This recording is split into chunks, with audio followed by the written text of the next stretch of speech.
আসলে পুজোর আয়োজন চলছিল, এরা কাজ করছিল। মূর্তিটা মানে সরস্বতী মূর্তিটা দেখানো যায়নি কারণ ওটা ঢাকা ছিল। আর এই মুহূর্তে আজান দিয়েছে হঠাৎ করে। আজানের জন্য আমি খুবই দুঃখিত। আসলে এরকম হয়ে থাকে। আর এই আমার স্কুলের কাজটা মানে পায়ের ওপর ব্ল্যাকবোর্ডটা বসিয়ে নিয়ে যাচ্ছি ঠিক করার জন্য। এটা নিয়ে যেতে বেশ সময় লাগছে। আর বাইকে এটা নিয়ে যাওয়াতে দারুণ রিস্ক। ঠিক এই রিস্কটা আমি বোঝাতে পারবো না কাউকে, কারণ বোঝানোর উপায় নেই। কঠিন রিস্ক।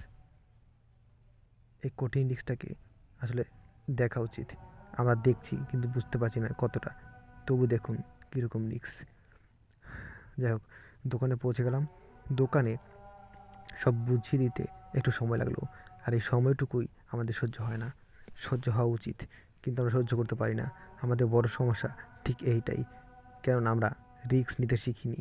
আর রিস্ক নেওয়া উচিত, এটাই আমাদের মনে করিয়ে দেয় কোথায় কখন কীভাবে রিস্ক হবে, সেটাই মনে করা উচিত। যাই হোক বন্ধুরা, ছোট ব্লগ এখানে শেষ করে দিলাম। নমস্কার, সত শ্রী আকাল, সালাম।